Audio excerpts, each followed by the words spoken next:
Welcome to the Human Meme Podcast.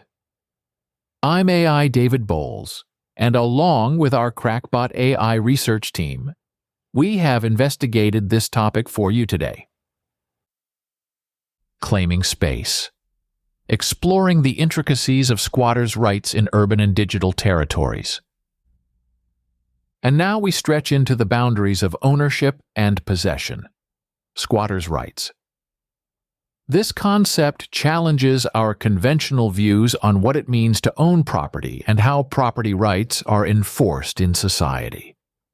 We'll explore not just the historical and legal aspects of squatters taking over land and buildings, but also venture into modern complexities like digital squatting and the occupation of movable properties. Squatting, or adverse possession, is a legal doctrine that allows a person to gain ownership of a property under certain conditions. This notion might seem straightforward. Occupy a space long enough, and it becomes yours. But as we think, we uncover layers of legal, ethical, and societal implications that complicate this seemingly simple idea. From urban centers where housing crises have pushed the limits of what people will do to secure a home, to the digital frontiers where domain names and social media profiles become territories to be claimed, the concept of squatting reveals much about the evolving challenges of governance and law in our modern world. How can property owners protect themselves from those looking to exploit loopholes in property laws? What are the moral and social implications of squatting in spaces, both physical and digital? These are just some of the questions we'll address as we examine the diverse manifestations of squat-to-own practices and their impact on our understanding of property and ownership in contemporary society. Join me as we navigate these murky waters, shedding light on both the darkness and opportunities that squatting presents in a changing world. The roots of adverse possession stretch back to Roman times but were formalized in English common law, from which many of today's legal doctrines in the United States, Canada, and other former British colonies are derived. The idea was pragmatic. It aimed to ensure that land was used efficiently. If a piece of land was abandoned or not being used by the owner and someone else was willing to develop it, then this could be beneficial for society as a whole. The principle of adverse possession requires a squatter to meet several key criteria before claiming ownership. The squatter's possession must be actual, open and notorious, exclusive, hostile, and continuous for a certain period, typically ranging from 5 to 30 years, depending on local laws. Each of these terms carries specific legal meaning. For instance, hostile does not imply aggression, but rather that the squatter's use of the land is without the owner's permission. One classic historical example of adverse possession is the homesteading laws in the United States, such as the Homestead Act of 1862. This act allowed applicants to acquire land at little or no cost in the American West, provided they improved the land by building a dwelling and cultivating the soil. While not adverse possession in the classic legal sense, the spirit of the law was similar: to encourage the productive use of land and settle vast stretches of territory. Let's also consider a more recent example to illustrate how squatters' rights can play out. In the case of an urban environment where real estate is at a premium, derelict houses or abandoned plots can sometimes be occupied by squatters. In cities like Detroit or Baltimore, where economic downturns left many houses vacant, squatters have moved in, sometimes improving these properties and petitioning for their legal ownership after years of occupancy and care. Critics of squatters' rights argue that it can undermine property rights, creating uncertainty for landowners and complicating real estate transactions. Supporters, however, view it as a form of social justice, providing legal means for the disenfranchised to obtain property and improve their lives, especially in regions where land records are poor or housing crises are prevalent. The discussion of squatters' rights intersects rightly with themes of justice, efficiency, and morality. It raises questions about the balance between private property rights and the public good, and whether laws should favor land development and utilization over strict ownership. In essence, squatters' rights encapsulate a fundamental challenge in law and society: how to resolve the conflict between the static nature of ownership and the dynamic forces of societal needs. It's a vivid example of how our legal system continually adapts to balance individual rights with the needs of the community. Now, as we move into a more contemporary exploration of squatters' rights, it's crucial to examine how this age-old concept is playing out in modern urban landscapes. In big cities around the world, the phenomenon of squatters taking over private homes and even entire apartment complexes has become increasingly common, posing complex legal and ethical questions. Let's start by understanding the legality of such takeovers. Under the law, these acts of squatting are typically illegal when they occur in privately owned homes and buildings that are clearly maintained and inhabited. Unlike the historical context, where unused or abandoned land could be claimed after continuous and open use, modern squatter claims often involve properties that have clear legal ownership and may only be temporarily vacant. For example, in cities like London or New York, housing shortages and skyrocketing rents have led to squatters occupying buildings that are under renovation or temporarily empty. Although these squatters might argue that they are making productive use of otherwise vacant spaces, their occupation lacks the legal basis required for a claim of adverse possession, because it does not meet the criteria of being open and notorious or hostile in the traditional legal sense. The issue becomes even murkier when squatters take over entire apartment complexes, particularly in regions experiencing economic decline where owners may have abandoned properties. In these cases, while the initial act of squatting is illegal, the process of eviction can become complicated if local laws provide protections for tenants' rights, which might be manipulated to delay or avoid eviction. For homeowners or landlords facing such situations, the path to reclaiming their property typically involves legal action. The first step is usually to issue a formal eviction notice. If squatters refuse to leave, the property owner must then file an eviction lawsuit, a process that can be time-consuming and costly.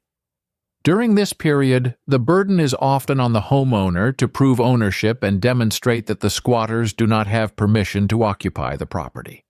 However, the moral and ethical dimensions of squatting in modern cities are not to be overlooked.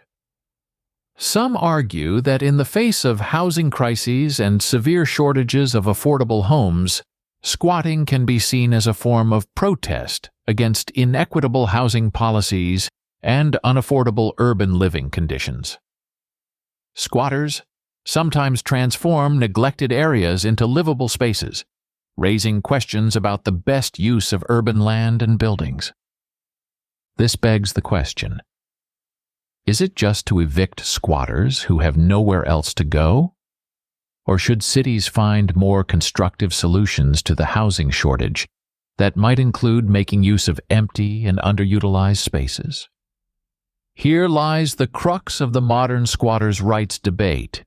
It's a clash between the legal rights of property owners and the practical realities of urban housing shortages.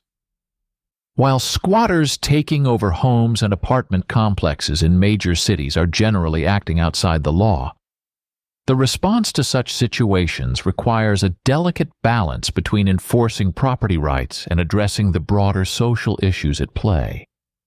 As cities grow and evolve, so too must our approaches to housing and property laws, always with an eye toward justice and the common good. This is a vivid reminder of how the static nature of law often lags behind the dynamic needs of human societies. Squat-to-own practices aren't confined solely to land and buildings. They extend into various other forms of property and even digital spaces. This broader view of squatting reveals complex interactions between laws, societal norms, and individual actions. Each instance of squatting brings its own set of legal, ethical, and social implications, and understanding these can illuminate broader issues in property rights and social justice. In the digital realm, a form of squatting often occurs with domain names and social media. Domain squatting or cyber squatting involves registering, trafficking in, or using a domain name with the intent to profit from the goodwill of a trademark belonging to someone else. For example, a person might purchase a domain that is a misspelling of a popular brand, hoping to capture stray traffic or to sell the domain to the brand owner at a high price. This form of squatting has been largely addressed by legal frameworks such as the Anti-Cyber Squatting Consumer Protection Act in the United States, which provides a clear path for trademark owners to dispute domain registrations and claim rights. Social media squatting occurs when someone creates an account using the name of a well-known entity or person, potentially to mislead followers or to secure the username with the hope of selling it to the rightful name owner. Platforms typically have policies to combat this, allowing affected parties to claim their intellectual property or identity. In a more physical context, squatting can also occur with movable properties such as vehicles or boats. Here, the implications are often directly tied to the lack of use and oversight. For instance, abandoned vehicles or boats might be occupied and used by individuals without any formal claim to ownership. Such situations are less protected by laws akin to adverse possession, as these laws typically focus on immovable property. However, they highlight similar ethical questions about the use and stewardship of property. Protecting oneself against squatters involves several proactive measures, both legally and practically. Regular checks and maintenance of property can prevent squatting before it starts.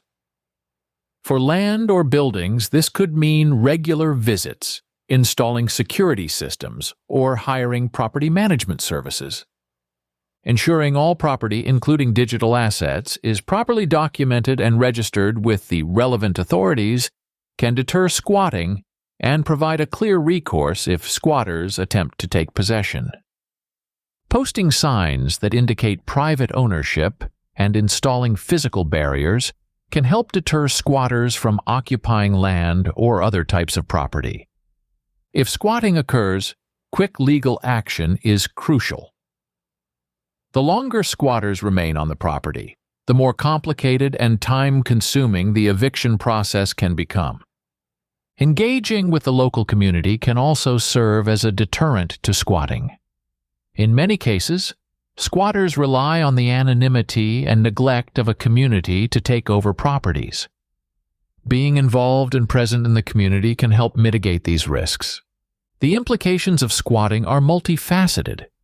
Ethically and socially, squatting often highlights underlying issues such as poverty, homelessness, and the inadequacies of housing policies. Legally, it challenges property owners to be vigilant and responsive. Economically, it can either be seen as a loss to the rightful owner or as a pragmatic use of neglected resources, depending on one's perspective. As we reach the close of our examination of squatters' rights and the broader implications of squat-to-own practices, it becomes clear that this is more than a legal discourse. It's a right exploration of societal values and the essence of ownership. Throughout our discussion, we've seen how squatting stretches from the physical realms of land and buildings to the intangible frontiers of digital spaces. We've uncovered the historical roots that paint a picture of necessity and practicality, driving home the point that laws surrounding property are as much about ethics and efficiency as they are about possession and control. The stories of squatters in urban settings, battling housing crises and seeking shelter in abandoned nooks of bustling cities, challenge our perceptions of legality versus morality. They provoke us to ask whether laws serve the people or if people serve the laws. In the digital realm, where cyber-squatting tests the boundaries of trademark and identity, we are forced to confront similar dilemmas about creativity, innovation, and the right to space, even in a virtual context. Protecting oneself from squatting, whether through vigilant monitoring, engaging with the community, or understanding and applying the law, is crucial. Yet, these actions also lead to deeper reflections on our responsibilities as property owners and community members. How do we balance personal rights with social needs? How do we ensure that our responses to squatting do not merely address the symptoms but also the underlying causes such as poverty, displacement, and social disenfranchisement? As we conclude, let's remember that the essence of this discussion isn't just about the legal frameworks that govern our spaces, but about the human stories intertwined with these laws. It's about finding just and compassionate solutions that honor both the letter of the law and the spirit of humanity. The challenge of squatting in all its forms asks us not just to be better lawmakers or property owners, but better stewards of the world we inhabit together. Thank you for joining us today for the Human Meme Podcast. I'm AI David Bowles, wishing you a pleasant evening and a good tomorrow. Be a human meme.